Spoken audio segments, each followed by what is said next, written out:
मंत्र पाठ। ओम सहनावतु सहनौ भुनक्तु सह वीर्यं करवावहै तेजस्विनावधीतमस्तु मा विद्विषावहै। ओम शांति शांति शांति।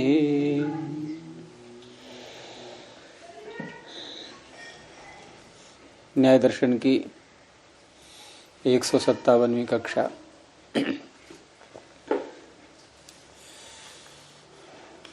इंद्रियों के विषय में पीछे प्रकरण चल रहा था कि एक ही इंद्रिय है या एक से अधिक हैं। तो त्वक इंद्रिय को लेकर के चर्चा हुई थी कि इसी को एक पूरे शरीर में मान लिया जाए और उसी के जो भिन्न भिन्न अवयव हैं अलग अलग शरीर में, उनसे अलग अलग विषयों का ज्ञान हो जाएगा। तो उसका उत्तर दिया था बाद में कि विप्रतिषेधाच्च न त्वग एका, अर्थात एक ही इंद्रिय त्वग है ऐसा नहीं है, क्योंकि उसमें परस्पर विरोध हो जाएगा कि कुछ उसके अवयव प्राप्यकारी हों और कुछ अप्राप्यकारी हों, ये संभव नहीं है। अर्थात उसी में उसमें यदि हम अप्राप्यकारी मान लेते हैं तो विषय चाहे दूर हो या पास में हो उसकी उपलब्धि भी होगी और आवरण का कोई महत्व नहीं रहेगा उसमें। आवरण होने पर भी जब ये अप्राप्यकारी होगी तो आवरण के होने पर भी उससे पल्ली और रखी वस्तु भी उसका भी रूप ग्रहण होने लगेगा। तो यहां तक ये बात हुई थी और ये सब उत्तर भाष्यकार ने दिया था। आगे सूत्रकार भी एक अन्य बात को भी कह रहा है कि ठीक है, ये तो उत्तर हो गए सारे। अब इंद्रियां भिन्न हैं, एक से अधिक हैं, नानात्व है उनमें, तो उसकी सिद्धि के लिए स्थापना हेतु आगे दे रहे हैं। तो 56वें सूत्र की भूमिका बनाई कि एकत्व प्रतिषेधाच्च नानात्व सिद्धौ स्थापना हेतु अपि उपादीयते। एकत्व का तो हो गया प्रतिषेध और एकत्व का प्रतिषेध होने से नानात्व की सिद्धि हो गई, परंतु अब उस नानात्व की सिद्धि में स्थापना हेतु भी आगे गृहीत किया जा रहा है, उपादीयते। इंद्रियां नाना है, भिन्न प्रकार की इंद्रियां, इसके ऊपर हेतु। हाँ, भिन्न प्रकार की इंद्रियां हैं। ये एक तो इस तरह से सिद्ध किया इन्होंने क्योंकि एक का निषेध हो गया, एक का निषेध हो गया तो भिन्न सिद्ध हो गई। लेकिन अब स्वतंत्र रूप से इंद्रियों की भिन्नता की स्थापना का हेतु, स्वतंत्र रूप से, किसी अन्य हेतु से नहीं, स्वतंत्र रूप से। तो आगे सूत्र बोलेंगे 56वां, इंद्रियार्थ पंचत्वात्। इंद्रियाणाम अर्थाः इंद्रियार्थाः तेषां पंचत्वम्। इंद्रियों के अर्थ, अर्थ क्या होगा? इंद्रियों के विषय, शब्द स्पर्श आदि, और ये हैं पांच। तो इंद्रियाणाम अर्थाः इंद्रियार्थाः इंद्रियार्थाणाम पंचत्वम्। इंद्रियों के इंद्रियार्थानाम पंचत्वम्, इंद्रियों के जो अर्थ हैं उनका पांच होना। तो उन पांच के होने से, इंद्रियों के अर्थों के पांच होने से, उनकी संख्या पांच है, तो पांच है तो उनकी ग्राहक भी पांच होने चाहिए। इस तरह से हेतु इन्होंने दिया है।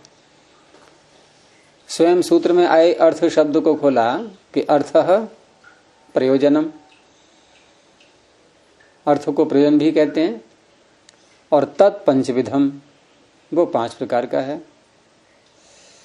इंद्रियाणाम, इंद्रियों का जो अर्थ है अर्थात प्रयोजन, वो पंचविधम 5 प्रकार का है। स्पर्शनेन इंद्रियेण स्पर्श ग्रहणे सति न तेनैव रूपम गृह्यते। स्पर्शन इंद्रिय से, त्वचा इंद्रिय से स्पर्श का ग्रहण होने पर, स्पर्श का ग्रहण तो हो गया, और स्पर्श का ग्रहण होने पर अब यदि हम चाहें कि इससे हम रूप का भी ग्रहण कर लें तो न तेनैव रूपम गृह्यते, उसी इंद्रिय से, स्पर्शन इंद्रिय से रूप का ग्रहण होता नहीं। इति रूप ग्रहण प्रयोजनम चक्षु अनुमीयते, तो रूप का ज्ञान प्रयोजन है जिसका, रूपस्य ग्रहणम, रूप का ज्ञान, रूप ग्रहणम प्रयोजनम यस्य, तो रूप ग्रहण जिसका प्रयोजन है ऐसा फिर चक्षु इंद्रिय का अनुमान किया जा रहा है, क्योंकि स्पर्शन से रूप का ग्रहण हुआ नहीं, तो रूप का ग्रहण जिससे होगा वो फिर चक्षु इंद्रिय का अनुमान हुआ। ये एक एक संख्या ऐसी बढ़ाएंगे। अब स्पर्श का ग्रहण हो गया स्पर्शन से, रूप का ग्रहण हो गया चक्षु से। अब तीसरा विषय एक और लिया कि स्पर्श रूप ग्रहणे च, स्पर्श और रूप का ग्रहण होने पर ताभ्याम एव, उन दोनों के द्वारा, किन दोनों के द्वारा, स्पर्शन और चक्षु, इन दोनों के द्वारा स्पर्श रूप ग्रहणे च, स्पर्श रूप का ग्रहण तो एक एक इंद्रिय से हो गया, उसका ग्रहण होने के बाद ताभ्याम एव, उन्हीं दोनों इंद्रियों से अर्थात स्पर्शन से और चक्षु से न गंधो गृह्यते, अब उन दोनों में से किसी से गंध का ग्रहण नहीं हो रहा है, तो अब तीसरे का भी अनुमान करना होगा। इति गंध ग्रहण प्रयोजनम, गंध है ग्रहण, गंध ग्रहण प्रयोजन है जिसका, गंध का ज्ञान प्रयोजन है जिसका, ऐसा ग्रहणम अनुमीयते, ग्रहण का अनुमान हो गया। अब 3 हो गई ये। त्रयाणाम ग्रहणे, त्रयाणाम से तात्पर्य रूप, स्पर्श रूप गंधानाम ग्रहणे, इनका ग्रहण होने पर न तैरेव, इन 3 इंद्रियों के द्वारा, स्पर्शन चक्षु और घ्राण, इनके द्वारा रसो गृह्यते, इनसे रस का ग्रहण नहीं हो रहा है। इति रस ग्रहण प्रयोजनम रसम रसनम अनुमीयते। ये देखो शैली इन्होंने कौन सी पकड़ी, यही शैली चलती है महाभाष्य में, महाभाष्य में, और इसीलिए बड़ा सरल लगता है महाभाष्य जब पढ़ते हैं, तो उसकी शैली इतनी सरल है, सरल होते हुए गंभीर बहुत है, सरल है लेकिन गंभीरता भी बहुत भरी हुई है उसमें।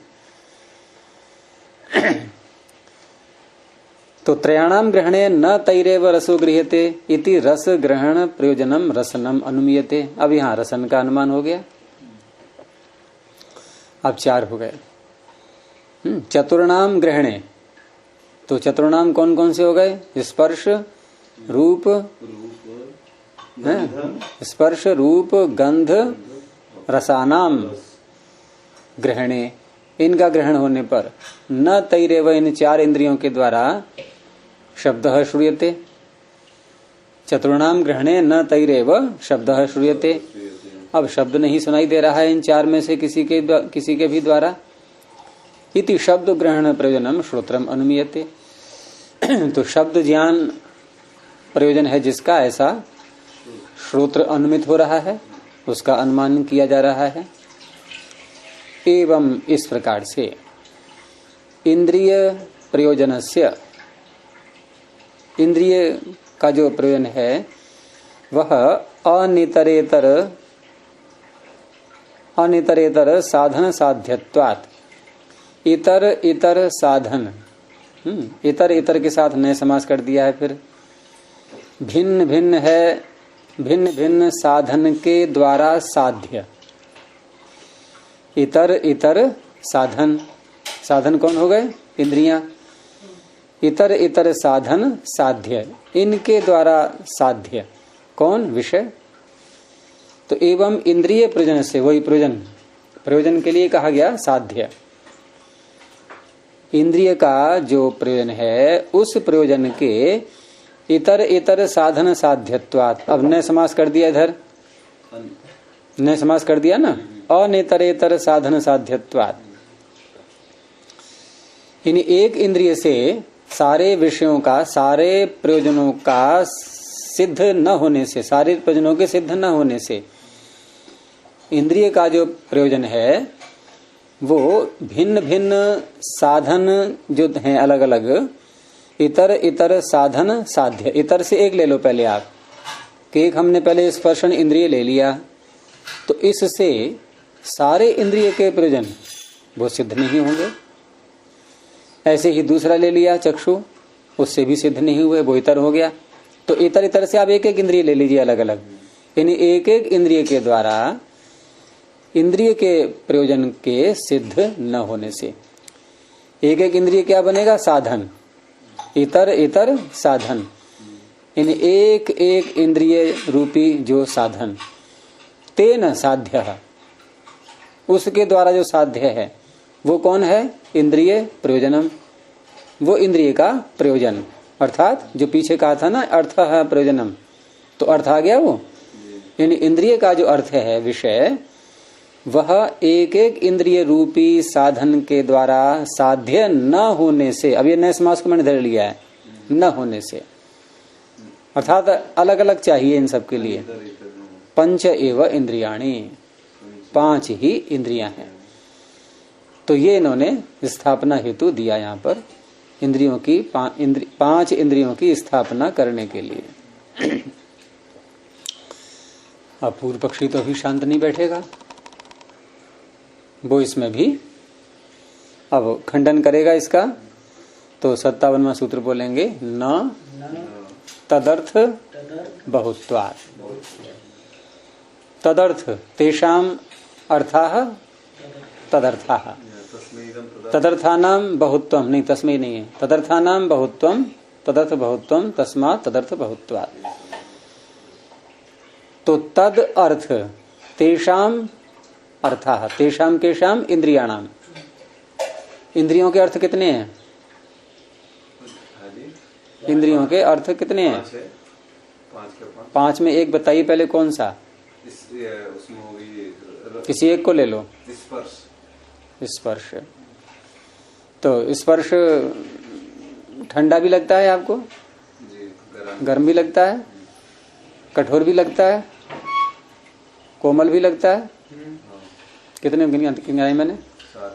4। आप तो करे एक ही है, आप एक ही गिनती कर रहे थे अभी। अरे आपने एक बताया था, ये तो 4 हो गए। तो है तो स्पर्श ही, स्पर्श के द्वारा ही अनुभूति हो रही है उसकी, जो तो आपको एक जैसी अनुभूति हो रही है। वो अनुभूति तो ठंडे और गर्म में, ठंडे और गर्म में एक जैसी अनुभूति हो रही है। आप पूर्व पक्षी की दृष्टि से सोचो ना, आप सिद्धांति की ओर से उत्तर दे रहे हो। पूर्व पक्षी को ये विषय अलग अलग दिख रहे हैं, नहीं है। तो पूर्व पक्षी को एक ही विषय में बहुत सारे विषय दिख रहे हैं। वैसे भी अच्छा स्वाद को ले लो, गुरुजी अर्थ तो बहुत सारे हैं, उन अर्थों को इन्हीं 5 अर्थों में समेटा हुआ। वो तो आप उत्तर दोगे बाद में। आप उधर क्यों जा रहे हैं? अभी प्रश्न को उठाना है तो कैसे उठाया जाएगा, ये है। ऐसे एक में ही 2 सारे दिखाई दे रहा है ऐसे। देखो सिद्धांति ने कहा था 5 अर्थ हैं। अब पूर्व पक्षी को क्या करना है? इसको संख्या बहुत बढ़ानी है, और संख्या बढ़ाएगी तो क्या क्या कहना चाहेगा फिर? ये अलग अलग रस में भी है। उष्ण स्पर्श की अलग इंद्रिय चाहिए, शीत स्पर्श की अलग चाहिए, हैं? ऐसे ही कठोर कोमल इत्यादि, और रूप में भी अलग अलग रूप हैं सबके। रस में ज्यादा रस में 5 विषय हैं, कड़वा के लिए कम से कम 6। हाँ 6 इंद्रियां चाहिए। फिर उनमें भी और भेद कर देना, ये कम कड़वा है, ये ज्यादा कड़वा है, ये कम मीठा है, ज्यादा मीठा है, हैं? ऐसे ही शब्द आप बोलेंगे तो अलग प्रकार की ध्वनि निकलती है कुछ, नहीं तो पता कैसे लगता है कि आप बोल रहे हैं। कोई दूसरा बोलेगा उसकी ध्वनि और प्रकार की है। फिर वर्ण अलग अलग हैं, नहीं वर्ण अलग अलग हैं। फिर किसी ने क बोला, किसी ने ख बोला, कहाँ तक भेद करते जाएंगे? तो शब्द में भी, रूप में भी, गंध में भी, गंध भी अलग अलग प्रकार की है। तो इस तरह से तो अर्थ बहुत हो गए। आपने सिद्धांति से कह रहा है पूर्व पक्षी, आपने जो 5 इंद्रियां बताई और उसमें हेतु दिया था अर्थों के 5 होने से, तदर्थ इंद्रियार्थ पंचत्वात्। तो अर्थ बहुत हैं, तो इंद्रियां बहुत होनी चाहिए, 5 कैसे कह दिए आपने? ये है पूर्व पक्षी का कथन कि न तदर्थ बहुत्वात्। अर्थ किया कि न खलु इंद्रियार्थ पंचत्वात् पंचेन्द्रियाणि इति सिद्ध्यति। इंद्रियार्थ पंचत्वात् पंच इंद्रियाणि, इंद्रियों के अर्थों के 5 होने से 5 इंद्रियां हैं, इति न सिद्ध्यति, ये सिद्ध नहीं हो रहा है। कस्मात, क्यों नहीं हो रहा है सिद्ध? क्यों लग रहा है आपको कि सिद्ध नहीं हो रहा है ये? उत्तर दिया, तेषाम अर्थानाम बहुत्वात्, उनके अर्थात इंद्रियों के अर्थ बहुत होने से। बहवः खलु इमे इंद्रियार्थाः, इंद्रियों के अर्थ बहुत हैं। अब गिना रहे हैं कि स्पर्शास्तावत, पहले स्पर्श को ही ले लिया इन्होंने न नीचे न ऊपर, बीच में आ गए, शब्द भी नहीं, और सबसे नीचे क्या है? गंध। तो स्पर्श को लिया गया स्पर्शास्तावत। अब स्पर्शाह बहुवचन दिया इसीलिए स्पर्शाह, और पूर्व पक्षी सिद्धांति क्या कह रहा था? स्पर्श एक, गंध एक। इसने कहा नहीं, स्पर्शाह गंधा, वे ऐसे करके कहेगा। ये तो बहुत है ये। स्पर्शास्तावत शीत उष्ण अनुष्ण शीता इति। शीत अलग कर दीजिए, उष्ण अलग कर दीजिए, और अनुष्ण शीत को एक मानो, और एक मान करके उसमें समास करेंगे अलग अलग। पहले उष्ण का और शीत का समास, फिर नए समास। तो खोलेंगे तो क्या होगा? अनुष्ण अशीत, उष्ण भी नहीं है, शीत भी नहीं है। तो शीत उष्ण अनुष्णा अनुष्ण शीता, इस प्रकार से स्पर्श तो बहुत हो गए। रूपाणी, रूप को ले लिया, सब में तो बहुवचन आ गया। अब ये वहां 5 लगा करके बहुवचन हुआ था, इसने एक एक में ही बहुवचन कर दिया। रूपाणी, शुक्ल, हरितादीन, ये रंग के रूप में ले लिए हैं अलग अलग, ये सब रूप ही तो हैं। आदि लगा दिया, बहुत सारे हैं ये तो हैं। गंधा में भी इष्ट अनिष्ट उपेक्षणीय, जो हमें अच्छी लगती है वो इष्ट है, जो अच्छी नहीं लगती है वो अनिष्ट है, और जो अच्छी है ना बुरी है तो क्या क्या है? उपेक्षणीय है। फिर वो इनके अवान्तर भेद हैं वो सारे। हाँ, अवान्तर भेद कर लो फिर। और उपेक्षित गंधों में कौन कौन से हम चाहते हैं, अपेक्षित गंधों में कौन कौन से जिसको हम चाहते हैं। और रसाह कटुकादयः, ये कटु सबसे पहले आ जाता है। जबकि व्यक्ति को अच्छा क्या लगता है? रस, सबसे अच्छा रस कौन सा लगता है? मधुर। और गिनती कहाँ से प्रारंभ होती है? कटुक से कटुकादय, मधुरादय न कह करके कटुकादय, क्योंकि कड़वे की पहचान जल्दी होती है, वैसे अच्छा नहीं लगता है ना, इसलिए रसाह कटुकादय। जब मुंह में कोई मीठी चीज पहुंच जाए, नमकीन पहुंच जाए, तो आदमी ज्यादा व्याख्या नहीं करेगा। और अगर मुंह में कड़वा पहुंच जाए, अरे क्या कड़वा कड़वा दे दिया। और कभी किसी ने कहा अरे क्या ये मीठा मीठा दे दिया, क्या ये नमकीन नमकीन दे दिया, है ना, तो कड़वा ज्यादा प्रसिद्ध हो गया ना ये, क्योंकि मुख से निकलता है हमारे फिर ये। और हम चीज सामान्य रूप से खाते रहेंगे, लेते रहेंगे, कुछ नहीं, कोई व्याख्या नहीं करेंगे। कड़वा आ जाएगा तो फिर आफत आ जाएगी।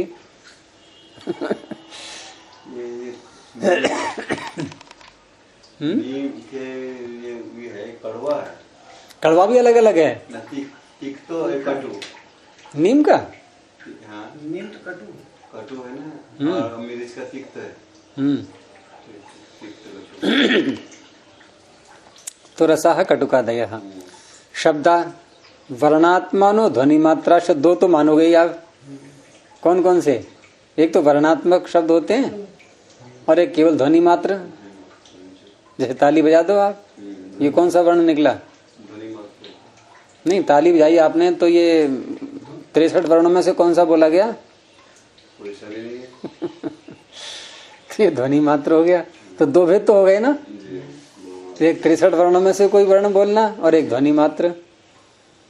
तो वर्णात्मानो ध्वनि मात्राश्च, और यही बहुवचन कर दिया इसमें, वर्णात्मान, क्योंकि वर्ण भी बहुत हैं और ध्वनिया भी अलग अलग प्रकार की। एक ताली की ध्वनि एक कहीं अग्नि जल रही है तो पटर पटर आवाज आ रही है, पटपट है, पटपटायते, एक वो ध्वनि है।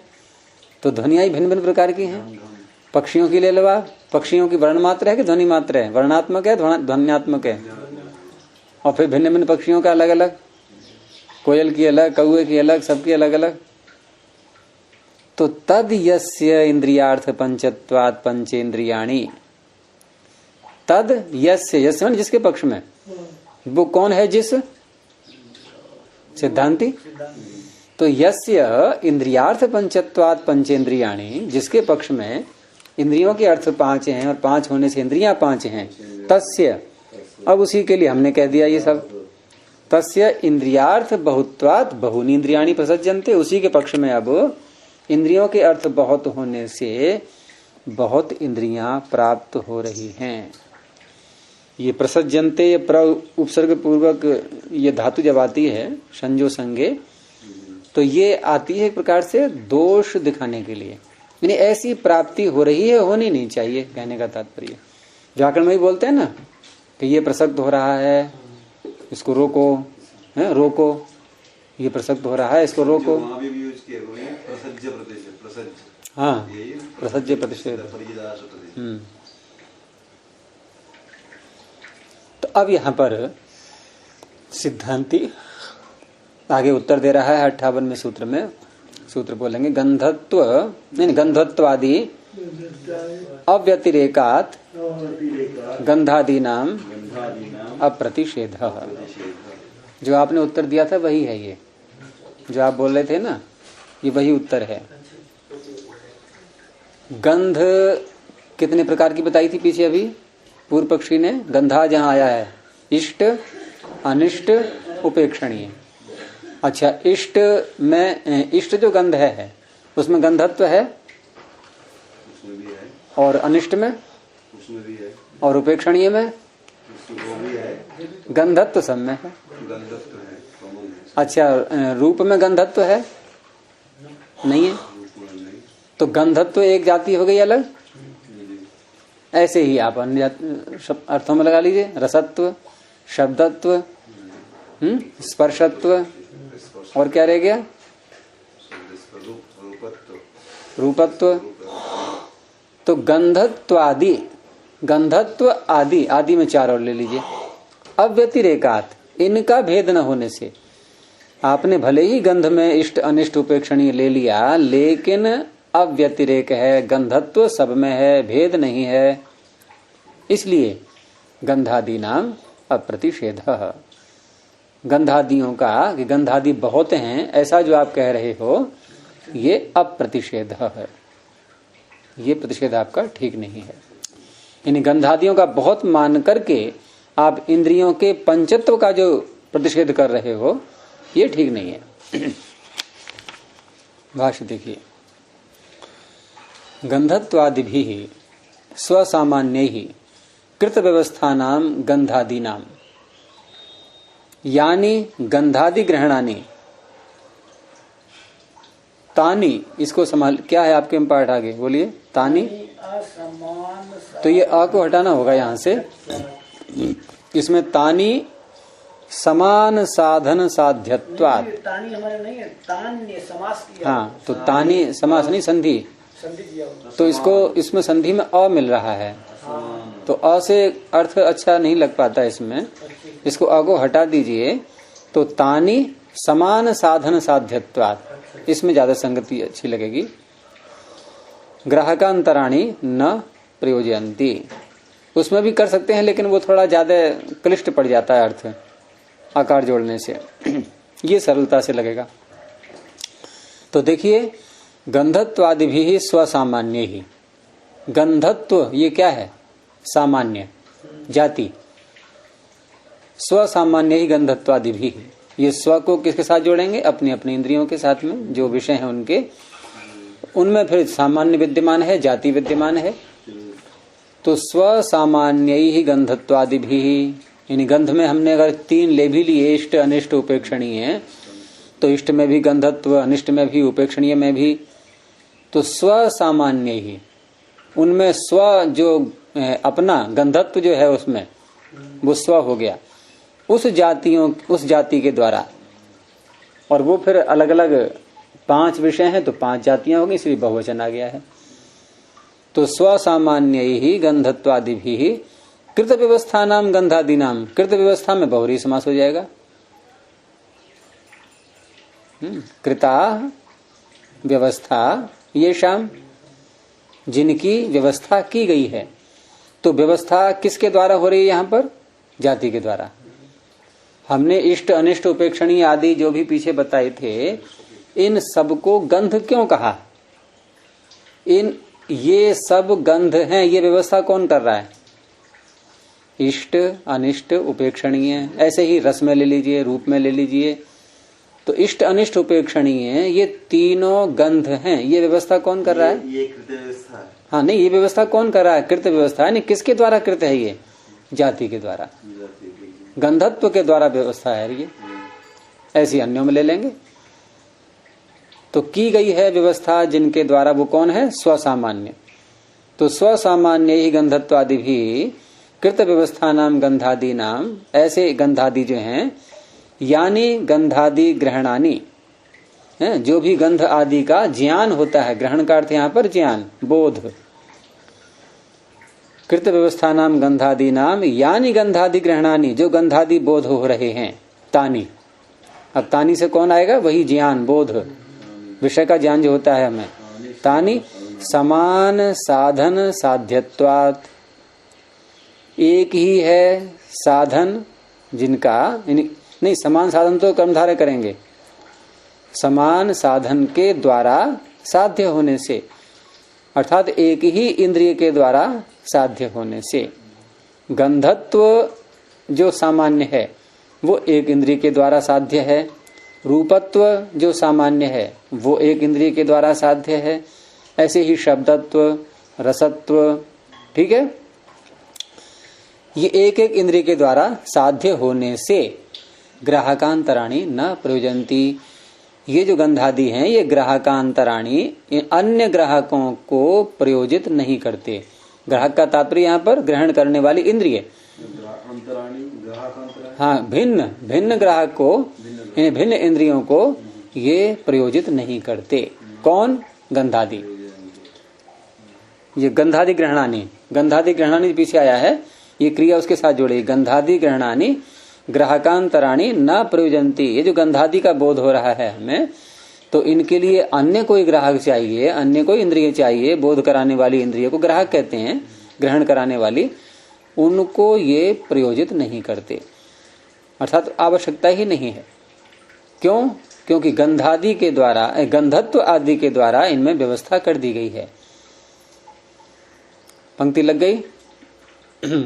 थोड़ी बड़ी पंक्ति है ये, फिर देखिए एक बार। गंधत्वादि भी स्वसामान्य ही कृत व्यवस्था नाम गंधादि नाम, यानी स्वसामान्य ही गंधत्वादि भी, अपनी अपनी जाति, कौन? गंधत्व आदि, इनके द्वारा कृत व्यवस्था नाम गंधादि नाम, जिनकी व्यवस्था कर दी गई है ऐसे गंधादि, उनका, उनके यानी गंधादि ग्रहणानी, जो हमें गंधादि का बोध हो रहा है, वह बोध समान साधन साध्यत्वात्, एक ही साधन के द्वारा साध्य होने से, हाँ, वो गंधादियों का बोध ग्राहकांतराणी न प्रयोजंती, हाँ, वो अन्य इंद्रियों को प्रयोजित नहीं करते हैं। अच्छा, अब पीछे जो सूत्र दिया था इन्होंने, यही इंद्रियार्थ पंचत्वात् वाला, तो उस सूत्र की ओर आ रहे हैं कि अर्थ समूहो अनुमानम उक्तः न अर्थैक देशः। इंद्रियार्थ पंचत्वात् में, सूत्र ध्यान रखिए पीछे का, इंद्रियार्थ पंचत्वात् सूत्र में अर्थ शब्द आया हुआ है। इंद्रियार्थ, इंद्रिय से अर्थ, इंद्रियार्थ या इंद्रियाणाम अर्थ, कुछ भी कह लो। तो इंद्रिय जो अर्थ शब्द आया हुआ है उसमें वो कैसा है? अर्थ समूह अनुमानम उक्तः, अनुमान जो कहा है उसमें, अनुमान का ही तो सूत्र है ये। इंद्रियार्थ पंचत्वात् हेतु के रूप में आया हुआ है, ये हेतु का अनुमान कहते हैं। तो ये जो अनुमान हमने कहा है, ये कैसा अनुमान है? अर्थ समूह, अर्थ है समूह जिसका, अर्थ समूह वाला, अथवा अर्थों का समूह। तो अर्थों का समूह ग्रहण किया है, यानी वो जो अनुमान है वो अर्थों के समूह वाला है। क्या अर्थ हुआ इसका? अर्थ हैं जो 5 उनका समूह है, और उन अर्थों में से एक अर्थ ले लिया हमने, और उस अर्थ के हम फिर एक देश करें अलग अलग कि ये जैसे इष्ट गंध है, ये अनिष्ट गंध है, ये उपेक्षणीय गंध है, ऐसे करके ये क्या हो गया? अर्थायिक देश। शब्द इसको रूप रस इसके जो भेद है, देखो अर्थ हो गए शब्द स्पर्श रूप रस गंध, और अर्थयिक देश उनमें से एक अर्थ ले लिया, फिर उसके एक देश अलग अलग अलग अलग। हाँ, वही कह रहा है कि वहाँ केवल अपने अर्थों का समूह किया है। भिन्न भिन्न प्रकार के जो अर्थ है उनका एक समूह बना दिया है। उनके एक देश का ग्रहण नहीं है, उनका भी अवान्तर भेदों का हमने ग्रहण नहीं, अवान्तर भेदों का ग्रहण नहीं किया है, क्योंकि पूर्व पक्षी ने उस हेतु का ही तो खंडन किया था। उसी को कदर किया था। है कि देखो आप अर्थ कह रहे हो 5, देखो अर्थ बहुत है, एक अर्थ जो भिन्न भिन्न विस्तार प्रपंच है, हाँ वो नहीं लिया ना लेकर के हमने उसके लिए एक तो अर्थ समूह अनुमानम उक्त न अर्थैक देश। अर्थों के एक देश वाला अनुमान नहीं था, वो अर्थ के समूह वाला था। अर्थैक देशम च आश्रित्य विषय पंचत्व मात्रम भवान प्रतिषेधति। और आप क्या कर रहे हो? पूर्व पक्षी से कह रहे हैं आप क्या कर रहे हो? आप अर्थ के एक देश का आश्रय लेकर के और विषय का जो पंचत्व है, विषय का 5 होना, और उसका कर रहे हो आप प्रतिषेध। प्रतिषेधति तस्मात् अयुक्तोयम प्रतिषेध। आपका ये प्रतिषेध अयुक्त है, ठीक नहीं है। फिर शंका उठा रहा है पूर्व पक्षी। सिद्धांति ने उत्तर दे दिया। हाँ, पूर्व पक्षी कह रहा है कथम पुनर्गंधत्वादिभि स्वसामान्यैहि कृत व्यवस्था गंधादयः इति। गंधत्व आदि जो कि स्वसामान्य है, ये स्वसामान्य गंधत्व आदि के द्वारा गंधादियों की व्यवस्था कर दी गई है। ये किस प्रकार से है? ये कैसे आप कह रहे हो? कथम को लगाएंगे ये अंत में जाकर के, यानी कथम ये सब हो कैसे गया? स्वसामान्य ही गंधत्वादि भी कृत व्यवस्था गंधादयः कथम, किस प्रकार से है ये व्यवस्था आपकी? अर्थात जाति के द्वारा विषयों की व्यवस्था गंध आदि जो विषय हैं उनकी कैसे हो रही है? तो उसका आगे उत्तर दे रहे हैं कि स्पर्शः खलु अयम त्रिविधः। जैसे आपने कहा, पूर्व पक्षी ने जो बात उठाई थी पीछे कि स्पर्श 3 प्रकार का बताया था उसने। कौन कौन सा? शीत उष्ण अनुष्णा शीतश्च। अब अनुष्णा शीतश्च में जो आ की मात्रा लगाई है ऋणा के आगे, तो अगर हम पीछे से संगति लगाएं इसकी, एक रूपता रखें पिछले वाक्य से, तो कैसा होना चाहिए? पीछे जो आया था वाक्य है शीत उष्ण अनुष्ण शीत, अनुष्ण शीत है ना। तो अनुष्ण शीत में आ की मात्रा को यहाँ से हटा दें तो एक संगति लग जाएगी। पीछे में तो वैसे हाँ, उसी के साथ जोड़ रहा हूं मैं इसको। तो अनुष्ण शीतश्च, ठीक है। क्योंकि इसमें एक बात और है, अगर आप आ की मात्रा लगा भी लोगे तो खेस्तान कैसे करोगे? फिर आप अर्थ कैसे करोगे बताइए? हैं? जैसे होना देगा ना अनुष्ण शीतल। नहीं, आप दोनों में द्वंद्व समास करेंगे फिर। एक बात है गुरु जी, हमारे में वहाँ दोनों में नए समास करेंगे ना। हमारे वहाँ भी ऐसे दिया था, वहाँ दिया था शीत उष्ण अनुष्णा सीता, मतलब अनुष्णा असीता। अच्छा, वहां तो बन जाएगा। कारण क्या है? कारण क्या है बताऊं मैं? कि वहां पर फिर बोलना एक बार वाक्य, शीत उष्ण और अनुष्णा सीता, मतलब अनुष्णा नहीं, शीत है शीतो, वो जो पहले में तो शीतोष्ण। हाँ, शीतोष्ण है। हाँ, सुनो अब सुनो, देखो शीत उष्ण और अनुष्ण अशीत, ये 4 शब्दों का द्वंद्व समास हो गया। हाँ, द्वंद्व समास हो गया, कोई समस्या नहीं है। अच्छा, अब यहाँ पर आ जाओ आप। यहाँ बोलना क्या है पाठ आपका? यहाँ जो है, यहाँ है शीतोष्ण या शीत अलग है? शीत अलग है। अच्छा, अब सुनते जाना, सुनो, समझ गया आपकी बात को मैं। अब शीता में अलग प्रथमा व्यक्ति हो गई, समास नहीं है। अब उष्णा में अलग हो गई, अब बोलना आगे। अनुष्णा शीतस्य। अच्छा, अब इसमें एक शब्द मान रहे हो आप ये समास करके? अनुष्ण अशीत। अच्छा करो, संधि मांगे, समास नहीं मांगे। नहीं, समास करके संधि करोगे? समास करके संधि। मैं अनुष्ण के आगे विभक्ति नहीं है। अनुष्ण के आगे विभक्ति नहीं है, ये संधि है। तो अनुष्ण अशीत का समास किया आपने? अच्छा, दोनों पुल्लिंग के हैं? चलो दोनों नहीं पुल्लिंग, अंत का तो पुल्लिंग का है। आपने अशीत है, ये विसर्ग दिख रहा है नहीं आपको? विसर्ग को शकार हो गया ये तो पुल्लिंग है, तो फिर आप एक वचन कैसे करोगे दो शब्दों का समास करके? द्विवचन आना चाहिए नहीं? आपका वाक्य ये बनेगा शीतः उष्णः अनुष्णा शीतौ च, और ऐसा है नहीं। अच्छा, अब जो कह रहा हूं मैं संगति उसको देखिए आप, कि शीतः अलग हो गया, उष्णः अलग हो गया, ठीक है।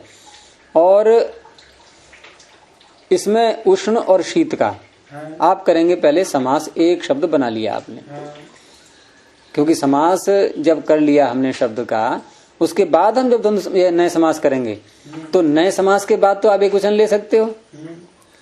नए समास के बाद जैसे समास करके आप ये उष्णा का अनुष्णा का नहीं, उष्ण का और शीत का पहले द्वंद्व समास किया, तो अब समास करके शब्द एक बन जाता है। उष्ण शीत, वो तो ठीक है, हम आगे यह व्यक्ति लाएंगे तो आपको द्विवचन लाना पड़ेगा, लेकिन नए समास करने के बाद एक शब्द बना है ये, तो आप एक वचन ला सकते हो। में समास अगर लेकिन द्वंद्व समास करके आप एक वचन कैसे ले आएंगे? या तो समाहार द्वंद्व होता ही है नपुंसकलिंग में, वो भी है नहीं, वो आप वाली संगति ठीक यही लगेगी। तो इस तरह से है ये। तो स्पर्श खलु अयम त्रिविध, तीन प्रकार का जो स्पर्श बताया कि शीत उष्ण और अनुष्ण शीत, अर्थात अनुष्ण जब खोलेंगे इसको तो नए समास को आप इधर भी जोड़ दो उधर भी जोड़ दो, क्योंकि नियम है कि द्वंद्वान्ते नहीं, द्वंद्वान्ते नहीं, यहाँ उष्ण शीत का द्वंद्व करके आपने नए समास किया है, तो आप अनुष्ण अशीत ऐसे कह सकते हैं अर्थ खोलते समय। तो ये आपके जो है बताए थे आपने तीन प्रकार के, तो इसमें स्पर्शत्वेन स्वसामान्येन संगृहीतः, इन सब में स्पर्शत्व है, स्पर्शत्व जो जाति है, जो स्व सामान्य है, स्व स्व स्व जो शब्द आ रहा है ना बार बार ये, तो स्व का अर्थ उस विषय से संबद्ध, जो उसका अपना अपनी जाति जो है वो उससे गृहीत हो गई है, और गृहीत हो गया है तो कोई बात ही नहीं। स्पर्शत्व में दोनों कॉमन लिया है क्या? इसने उष्णत्व शीतत्व दोनों में स्पर्श जो है सामान्य है। शीत में भी स्पर्शत्व है, उष्ण में भी है, और अनुष्ण शीत में भी है, सब में है स्पर्शत्व। तो गृह्यमाणे च, क्योंकि प्रश्न ये था कि आप स्व सामान्य से गंध आदि की कैसे व्यवस्था कर रहे हैं, उसका उत्तर दे रहा है सिद्धांती कि हम व्यवस्था कर रहे हैं जाति से, जाति उनमें एक है, सब में स्पर्श जाति है जो सामान्य। और गृह्यमाणे च शीत स्पर्शे, गृह्यमाणे च शीत स्पर्शे न उष्णस्य अनुष्णा शीतस्य वा स्पर्शस्य ग्रहणम ग्राहकांतरम प्रयोजन्ति। शीत और शीत स्पर्श के गृहित होने पर, पहले एक विषय को लिया इन्होंने, उन तीन में से एक को लिया कि गृह्यमाणे च शीत स्पर्शे, शीत स्पर्श ग्रहण कर लिया हमने, गृहित हो गया ये किसके द्वारा? स्पर्शन इंद्रिय के द्वारा।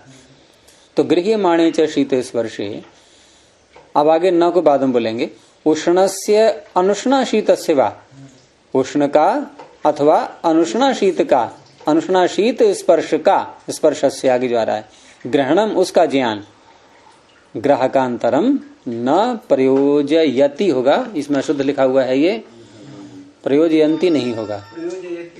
अच्छा आपके में सही है, ठीक है।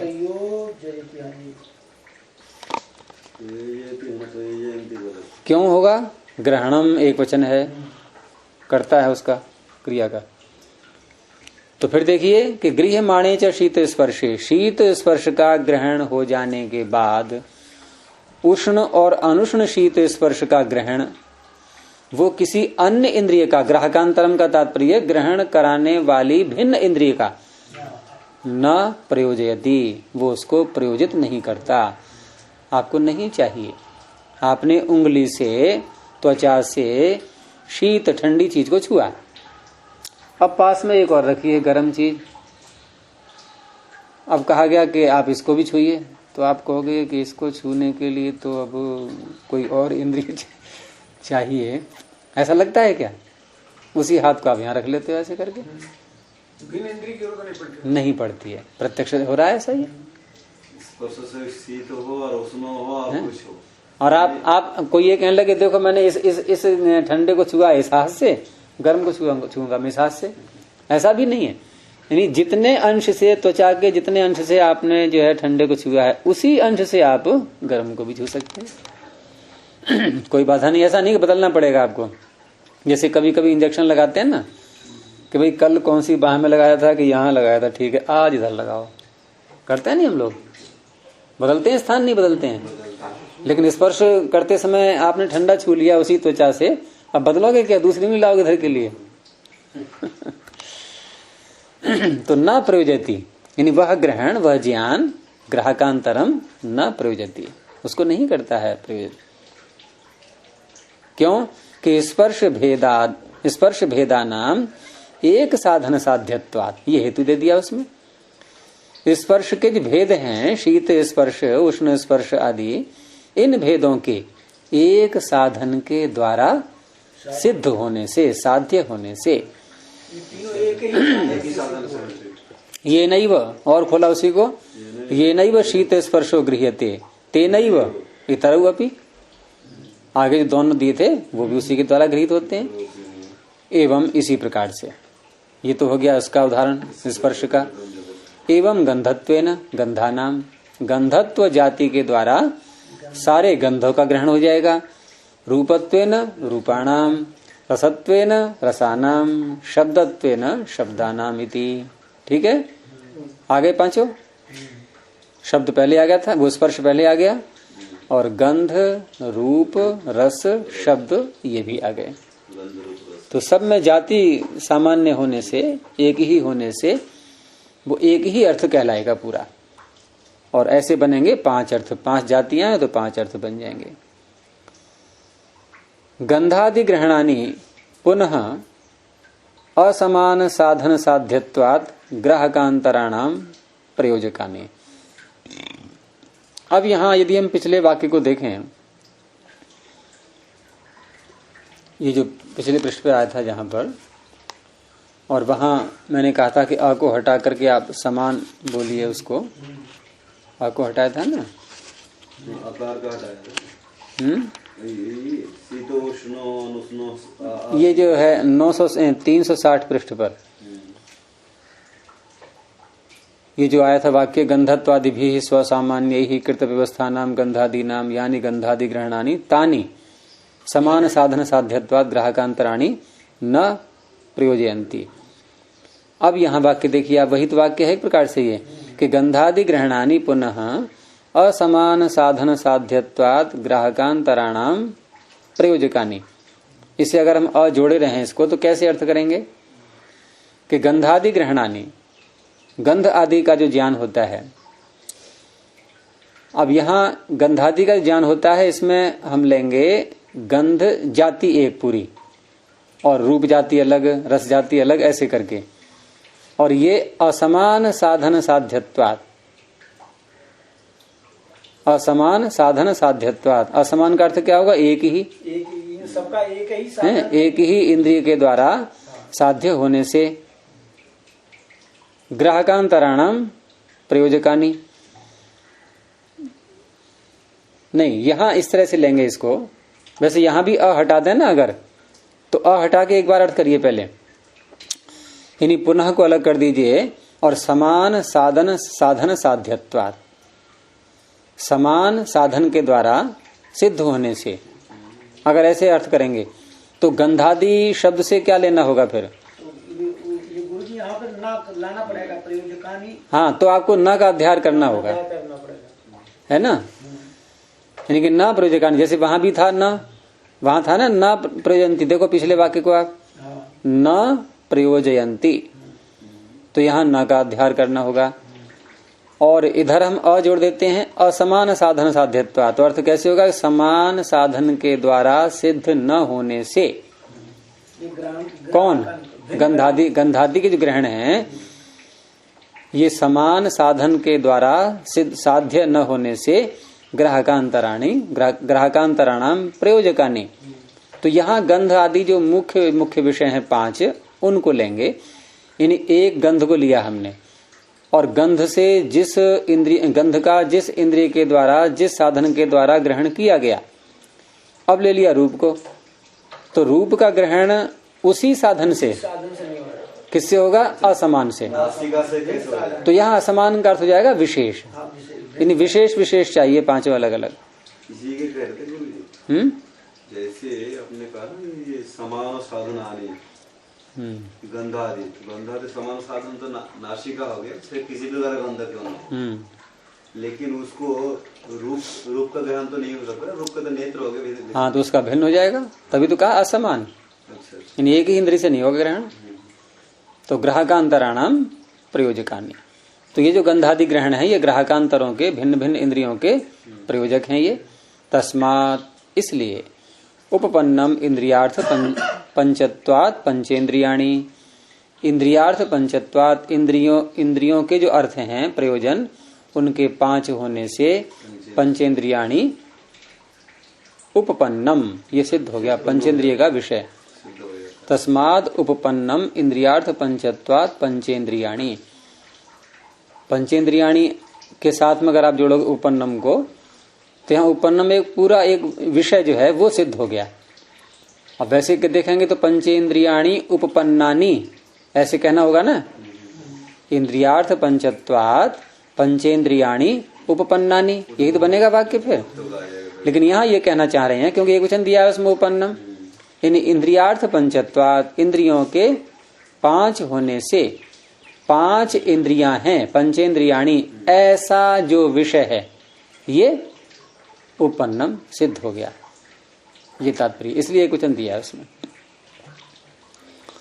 ना। अगर मान ले यहाँ गुरु जी बहुवचन के दे देता जो विशेषण के रूप में, तो क्या यहाँ सारे प्रपंच के सारे ग्रहण हो जाता क्या? जैसे गंधो ना भिन्न भिन्न भिन्न भिन्न गंधो, रूप भिन्न भिन्न रूप। नहीं, अंतिम जो वाक्य है ये निष्कर्ष के रूप में है। सिद्धांति कह रहा है कि हमने जो पीछे कहा था इंद्रियार्थ पंचत्वात् वो बात सिद्ध है हमारी, आप खंडन नहीं कर पाए उसका। इंद्रियार्थ पंचत्व के कारण उपपन्नम में, हाँ, उसके कारण से। अब पूर्व पक्षी ने फिर अपनी बात रखी और उसी शैली से, जिस शैली से इसने पीछे समाधान दिया है सिद्धांति ने, उसी शैली से कि यदि सामान्यम संग्राहकम, शैली क्या पकड़ी थी सिद्धांति ने? फिर ध्यान दीजिए, उसने जाति पक्ष को लिया था, सामान्य पक्ष को लेकर के कि सभी गंधों में गंधत्व है, सभी रसों में रसत्व है, सभी रूपों में रूपत्व है। पूर्व पक्षी कह रहा है इन सभी विषयों में विषयत्व है। पकड़ में आ गया? ये 5 क्या है? विषय। और विषय में जाति कौन सी होगी? विषयत्व। तो एक जाति हो गई। तो एक जाति को ग्रहण करने के लिए कितनी इंद्रिय चाहिए? एक इंद्रिय, बस। वही आगे आ रहा है कि यदि सामान्यम, ये सिद्धांति पूर्व पक्षी कहेगा वो कि यदि सामान्यम संग्राहकम, यदि जाति संग्राहक है, जाति इंद्रियों का ग्रहण कराने वाली है, यानी जाति व्यवस्था कर रही है इंद्रियों की। यदि सामान्यम संग्राहकम अर्थात सामान्य का तात्पर्य जाति, जाति यदि संग्राहक है, किसकी संग्राहक? इंद्रियों की संख्या की। तो क्या होगा? प्राप्तम इंद्रियाणाम, फिर तो इंद्रियों का प्राप्त होता है। क्या प्राप्त होता है? वो सूत्र आगे आ रहा है, एकत्व प्राप्त होता है। तो सूत्र बोलेंगे विषयत्व अव्यतिरेकात् एकत्वम। विषयत्व अव्यतिरेकात्, विषयत्व जो जाति है उसका व्यतिरेक कहते हैं भेद के लिए, और अव्यतिरेक का अर्थ भेद न होना। तो इन 5 में विषयत्व जाति का भेद न होने से एकत्व प्राप्त हो रहा है। फिर तो एक ही इंद्रिय चाहिए, क्योंकि रूप को ग्रहण किया तब भी विषय था वो, गंध ग्रहण किया तब भी विषय था, वो विषय तो सम्य है। तो विषयत्व मात्र की ग्राहक एक इंद्रिय से काम चल जाएगा।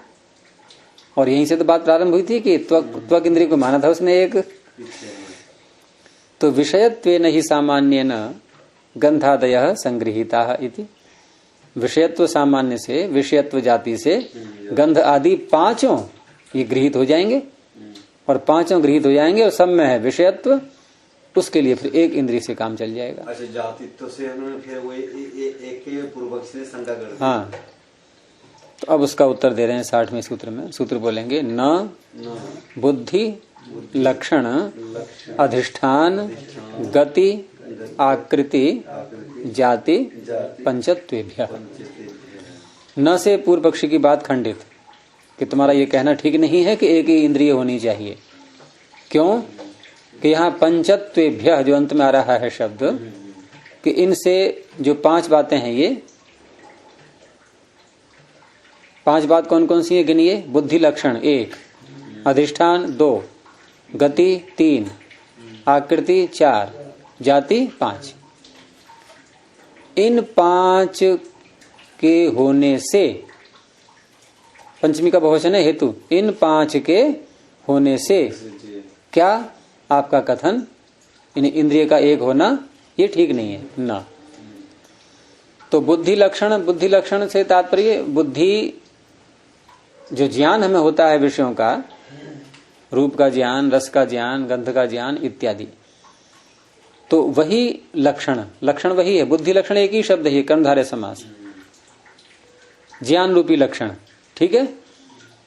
इसके होने से, और अधिष्ठान, इंद्रियों के अधिष्ठान अलग अलग हैं, इनके होने से गति का तात्पर्य इंद्रियों के विषय ग्रहण की जो प्रक्रिया होती है। कोई इंद्रिय विषय उसके पास आता है तो ग्रहण करती है, कोई इंद्रिय जा करके ग्रहण करती है, जैसे चक्षु में होता है। तो गति सबकी अलग अलग है। इसके होने से, फिर आकृति के होने से, गति से अभिप्राय ज्ञान नहीं, ग्रहण करने की प्रक्रिया, ज्ञान ग्रहण करने की प्रक्रिया, और आकृति भी आकृति के होने से और जाति के होने से। भाष्य में सारी बातें आएंगी, उधर देखिए अब। तो न खलु विषयत्वेन सामान्येन कृत व्यवस्था विषया ग्राहकांतर निरपेक्षा। र जुड़ा हुआ है आपके में, इसमें र नहीं है। ग्राहकांतर निरपेक्षा आप जोड़ लीजिए अपने में, नहीं मिल पा रहा है आपको। पहली पंक्ति अंत में, हाँ बोलिए, बोलो, पढ़ो इसको आप। अंतर निरपेक्षा रा है इसमें, फिर तो आपने बोला कहाँ से रा, भेजा ही नहीं। तो मैं कह रहा हूँ जो लिखा है वो पढ़ो, और आपने क्या पढ़ा जो नहीं लिखा है वो।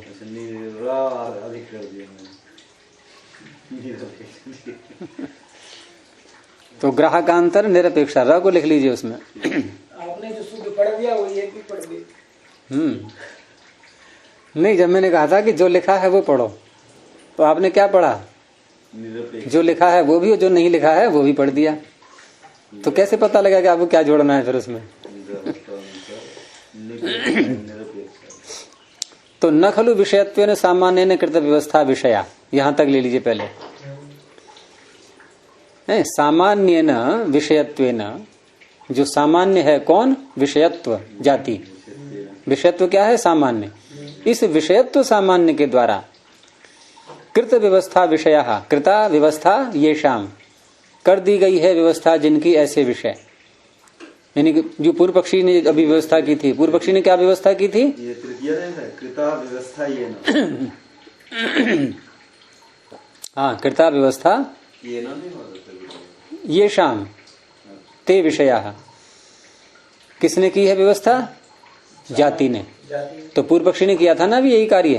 पूर्व पक्षी ने विषयत्व जाति के द्वारा एक व्यवस्था बनाई। क्या बनाई कि एक इंद्रिय से काम चल जाएगा, सब में विषयत्व है।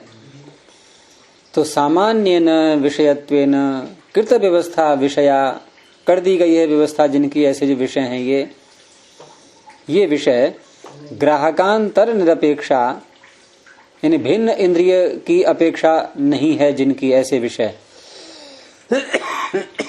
कैसे विषय?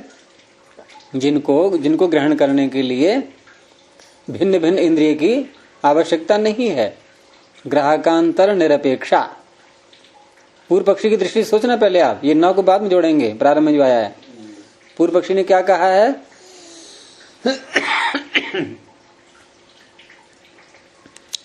पूर्व पक्षी ने सामान्य विषयत्व से, जो विषयत्व जाती है उससे एक व्यवस्था बनाई, और उस व्यवस्था में उसने कहा कि एक इंद्रिय से काम चल जाएगा, भिन्न भिन्न इंद्रिय की आवश्यकता नहीं है। तो एक इंद्रिय से काम चलेगा, उसी का शब्द है ये ग्राहकांतर निरपेक्षा। यानी उसने विषय जो पांचों हैं वो कैसे ले लिए? बहुरी समास है इसमें। ग्राहकांतर निरपेक्षा। ग्राहकांतर क्या हो गया? भिन्न ग्राहक। ग्राहक कौन है? इंद्रिय। ग्राहक कौन है? इंद्रिय। और ग्राहकांतर भिन्न इंद्रिय। और ग्राहकांतरस्य भिन्न इंद्रिय की अपेक्षा नहीं है जिन विषयों को, ऐसे विषय, अर्थात एक ही इंद्रिय से काम चल जाएगा। तो ऐसे जो विषय हैं, और उसी को स्पष्ट किया है ग्राहकांतर निरपेक्षा को खोला आगे, एक साधन ग्राह्या। ये इसी का अर्थ है, ये एक साधन से गृहीत होने वाले विषय। अब बोलिए ना को, न अनुमीयन्ते, ऐसे विषय जो हैं वो अनुमित नहीं होते। ये भरे कौन है? ये अर्धविराम हटा दें।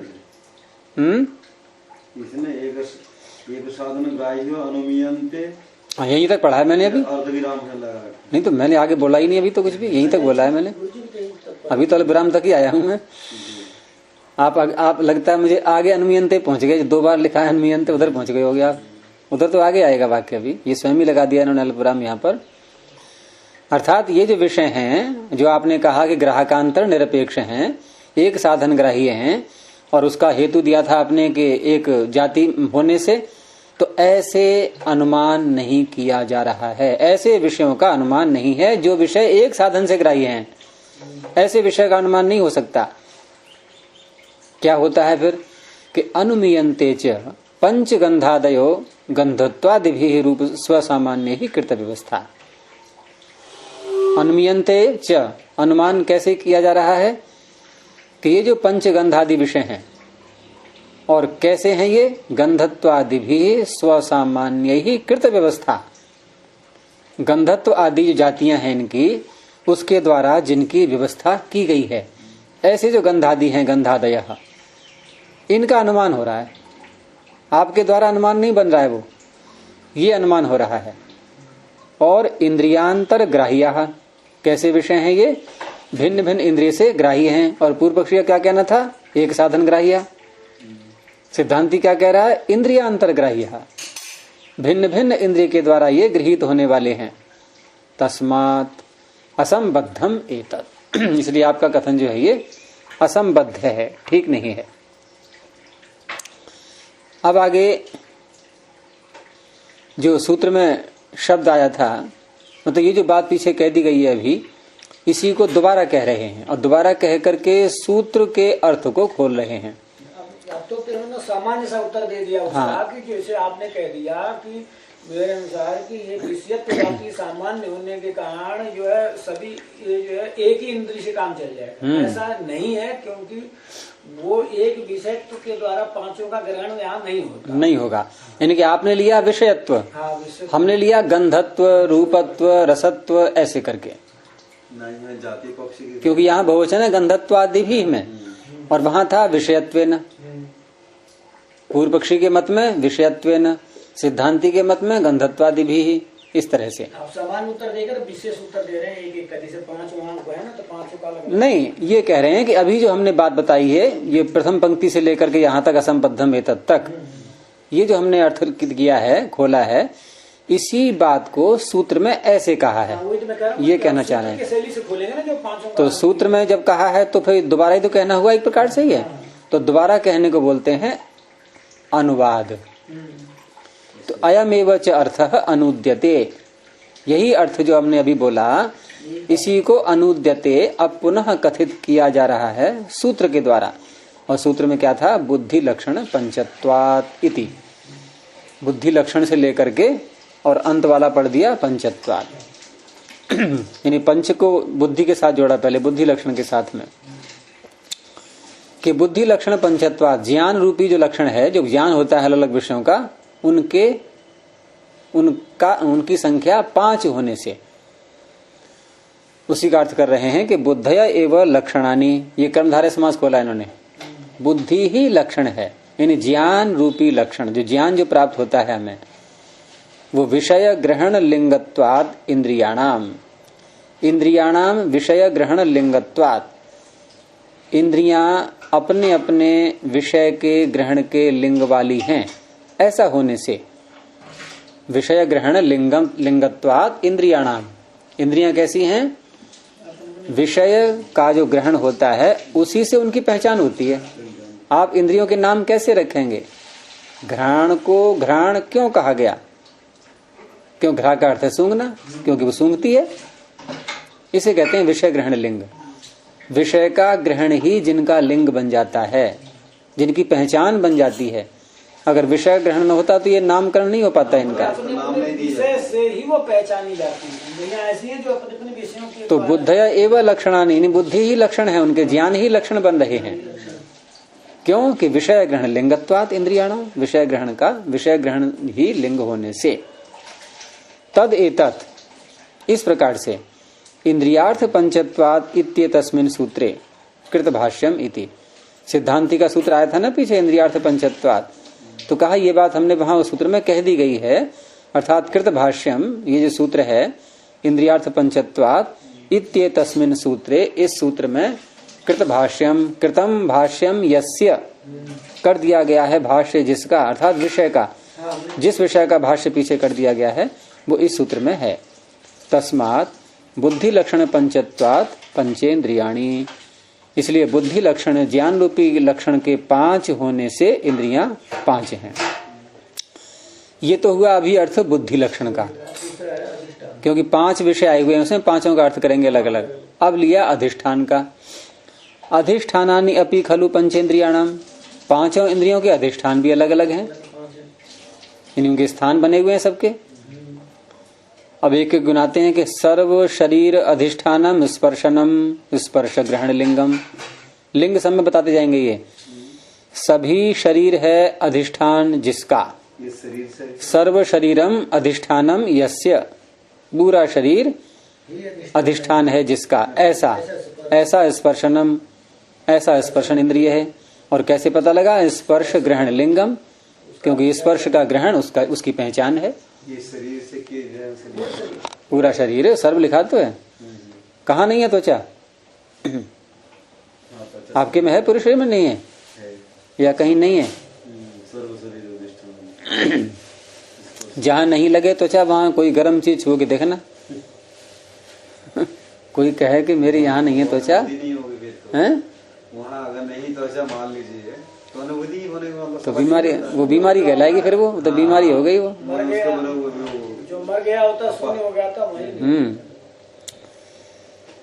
आगे दिया कृष्ण ताराधिष्ठानम चक्षुर बहिर्निःसृतम रूप ग्रहण लिंगम।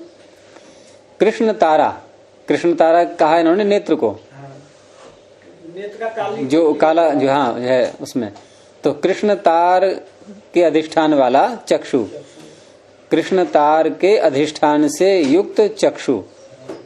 और कैसा है ये? बहिर्निःसृतम। अब यहाँ अगर उस पक्ष में लेते हैं कि चक्षु से लक्ष्मियां निकलती हैं तो ये पंक्ति ज्यादा संगत लगती है, लेकिन वो अर्थ घटता नहीं है वास्तव में देखा जाए तो। आधुनिक वैज्ञानिक जो परीक्षण हुए हैं तो उससे बिल्कुल यही सिद्ध है कि रश्मि बाहर से आती है, चक्षु में लगती है।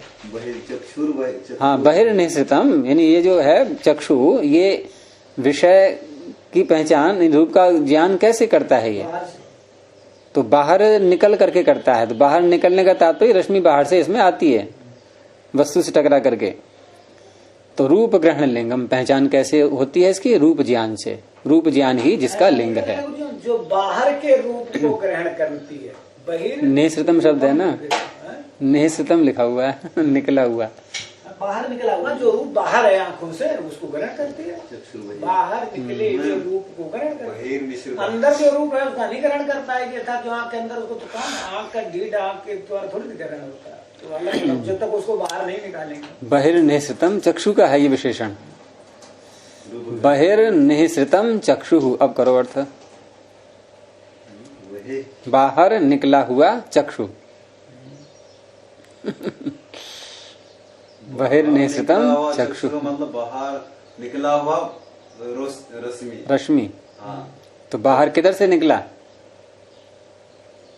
प्रश्न ये है बाहर किधर से निकला? जैसी अपेक्षा देखा जाए ना, जैसे नेत्र है, नेत्र से बाहर हो गया, वही तो आपने वही अर्थ तो किया फिर कि नेत्र से रश्मि निकली। इन्होंने भी गुरुजी वही किया था कि नहीं, यही चलता है, अर्थ यही करते हैं, लेकिन ये बिल्कुल चक्षु से मतलब चक्षु से बाहर वैज्ञानिक परीक्षण के बिल्कुल विरुद्ध है ये। गुरुजी ये इन्होंने बड़ा सही शब्द लिखा है जो आप बता रहे, स्वस्थानात् चक्षुर गोलकात् बहिर्गतम एव रूपेण संयुज्य रूप ग्राहकम। हाँ, बहिर्गतम एवं बाहर गया हुआ ही। आप रूपेण के साथ मत जोड़ना, रूपेण तृतीया है, बहिर्गतम कौन? चक्षु। चक्षु रूपेण रूप के साथ आंख का जो ज्योति बाहर गई है, रूप के साथ टकराई है। तो यही पढ़ते हैं, यही पढ़ाते हैं, यही अर्थ करते हैं, लेकिन वैज्ञानिकों के परीक्षण से बिल्कुल विरुद्ध है ये। तो व्यास उसको क्या नाम, वात्स्यायन जी का, तो वात्स्यायन के जमाने में भी ऐसी क्या नाम मान्यता थी। हाँ, अब कैसे हुआ है, क्या हुआ है, ये नहीं कह सकते। यानी इस विषय में कुछ प्रश्न अनसुलझे हैं, अभी तक कोई समाधान इनका नहीं हो पाता, क्योंकि परीक्षण हो चुका है। होता है, कोई बात नहीं है, ऐसा कैसे हुआ है, लेकिन हो जाता है ऐसा शास्त्रों में कभी कभी। आगे भी कहा बहिर्गमनम च स्वरश्मि द्वारा। एक पंक्ति और आएगी ऐसी आगे, एक आगे और खोल दिया आगे बहिर्गमनम क्यों, तो कह रहा है कि हाँ, अपनी रश्मि के द्वारा स्व। अब स्व से क्या लोगे आप? स्वरश्मि द्वारा। अब स्व से क्या लेंगे फिर हम? स्व रश्मि, अपनी रश्मि, चक्षु की रश्मि, बिल्कुल जमा दिया। तो ये हो गया नासाधिष्ठानम ग्रहणम। अब यहाँ पर नासाधिष्ठानम ग्रहणम में गंध ग्रहण लिंगम शब्द नहीं आ रहा है, ठीक है? नहीं बता रहा हूं मैं आगे, इसलिए कि ध्यान रखना इस बात का भी। तो नासा का अधिष्ठान ये ग्रहण हो गया, ग्रहण इंद्रिय। जिह्वाधिष्ठानम रसनम, नहीं वो और कारण है उसका। जिह्वा का, जिह्वा अधिष्ठान है जिसका, जिह्वा अधिष्ठानम यस्य है रसनम, वो रसन हो गया। यहाँ भी नहीं दिया है रस ग्रहण लिंगम। और कर्ण छिद्राधिष्ठानम श्रोत्रम, कर्ण का छिद्र अधिष्ठान है जिसका, ऐसा वह श्रोत्र है। यहाँ भी शब्द ग्रहण लिंगम नहीं दिया है। अब तीन का जो नहीं दिया है इन्होंने, उन तीन को इकट्ठा आगे ले रहे हैं। गंध रस, आगे सत्यपति जी बोलेंगे गंध रस रूप स्पर्श। हाँ, आपके में सही है ये, ऐसा ही है क्या? तो आपको यहाँ रूप और स्पर्श काटना पड़ेगा, क्योंकि रूप और स्पर्श का पीछे आ चुका है, इसलिए मैंने बताया था आपको अभी। गंध रस शब्द ग्रहण लिंगत्वादिति, इन तीन को इकट्ठा ले लिया इन्होंने। देखो पीछे पहले में स्पर्श ग्रहण लिंगम हो गया, तो स्पर्श शब्द यहाँ नहीं दे सकते। दूसरे में रूप ग्रहण लिंगम हो गया, तो रूप को भी नहीं दे सकते। और तीन में नहीं हुआ था, तीन में गंध ग्रहण लिंगम नहीं आया। दूसरे में फिर आगे जिह्वाधिष्ठानम में रस ग्रहण लिंगम नहीं आया, और कर्ण वाले में, श्रोत्र वाले में शब्द ग्रहण लिंगम नहीं आया। ये तीन ही देने यहाँ पर अब बकाया, तो ये काट दीजिए रूप और स्पर्श। तो गंध रस शब्द ग्रहण लिंगत्वाद इति, इसके वाक्य को उन तीनों के साथ जोड़ लीजिए आप कि नासाधिष्ठानम ग्रहणम गंध ग्रहण लिंगम, जिह्वाधिष्ठानम रसनम रस ग्रहण लिंगम, और कर्ण छिद्राधिष्ठानम श्रोत्रम शब्द ग्रहण लिंगम। इस तरह से है ये।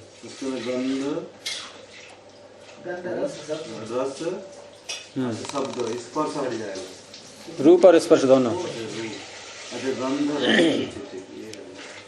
हो गया। अच्छा, अब सूत्र के कितने शब्दों के अर्थ हो गए? दो के, बुद्धि लक्षण और अधिष्ठान। अब क्या है तीसरा? गति। गति भेदादपि इंद्रिय भेद, गति के भेद से भी इंद्रियों में भेद है। गति से तात्पर्य मैंने क्या बताया था, ज्ञान ग्रहण करने की जो प्रक्रिया होती है हर इंद्रिय की अलग अलग है। तो क्या है देखिए कि कृष्ण सहायता है, कृष्ण सारूप, तो पीछे वैसे ता आया था, देखा है आपने पीछे क्या था, कृष्ण ताराधिष्ठानम, वहां बोलिए जरा एक बार। कृष्ण ताराधिष्ठान में है तो यहाँ भी ता होना चाहिए, कृष्ण ताराधिष्ठान। ठीक है। तो कृष्ण तारोप निबद्धम चक्षु, देखो फिर वही सा की जगह ता कर लीजिए। देखो फिर वही वाक्य बन रहा है आपका पीछे की तरह, कृष्ण तारोप निबद्धम चक्षु। आगे देखिए, बोलिए बहिर्निसृत्य, आगे वैसा ही। कौन निकला बाहर, चक्षु, और चक्षु का तात्पर्य चक्षु रश्मि। तो कृष्ण तारोप निबद्धम चक्षु बहिर्निसृत्य रूपाधिकरणानि द्रव्याणि प्राप्नोति। देखो और स्पष्ट हो गया, रूप का जो अधिकरण है द्रव्य जिसमें रूप विद्यमान है वो रूप का अधिकरण कहलाएगा, उसको प्राप्त होता है कौन, चक्षु। कैसे, बाहर निकलकर। हो गया स्पष्ट, अब तो नहीं कोई संदेह। तो ये जो हैं दो पंक्तियां, ये पीछे वाली, और देखो पीछे अब तक जो आपने विषय पढ़ा था रूप ग्रहण का, अब तक वहां संगति आपको दोनों प्रकार से लग गई थी, लग रही थी, यहाँ नहीं, ठीक है, दूसरी लगेगी, यहाँ दूसरी नहीं लग पा रही है। तो ये अनसुलझा विषय है यहाँ न्याय दर्शन में। और यदि हम जैसा कह रहे हैं ऐसा ही अर्थ करते हैं तो फिर प्रत्यक्ष के विरुद्ध जा रहा है बिल्कुल ही, क्योंकि ऐसा ज्ञान होता ही नहीं है। हमारी आंख से जो रश्मि निकल रही है तो अंधेरे में भी, तो यही एक विषय न्याय दर्शन में ऐसा है जो उलझन डालने वाला है, बाकी तो सब सुलझ जाते हैं और लगभग।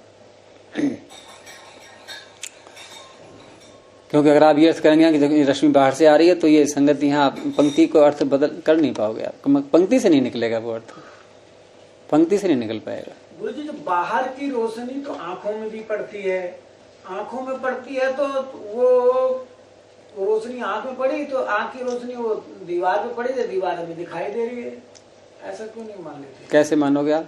आंख की रोशनी आंख में, इंद्रिय का अर्थ का सन्निकर्ष होना चाहिए, नहीं? हाँ, कौन सा सन्निकर्ष हुआ आपका, फिर बोले एक बार।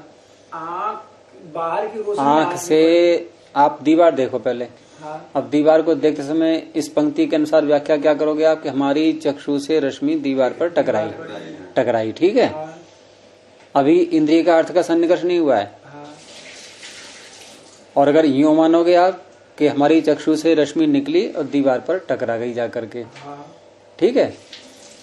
अच्छा, अब दीवार पर प्रकाश जो पड़ रहा है, इस प्रकाश को हम हटा दें, बल्ब बंद कर दें, हाँ, आपकी चक्षु की रश्मि तो फिर भी है भाई, चक्षु है तो चक्षु की रश्मि भी है, और दीवार से आप टकरा लो। जैसे कि टॉर्च में से हम जलाते हैं टॉर्च को, तो आंख क्या बन गई, टॉर्च बन गई आपकी। अब जैसे टॉर्च से रश्मि निकल रही है ऐसी आंख से निकल रही है।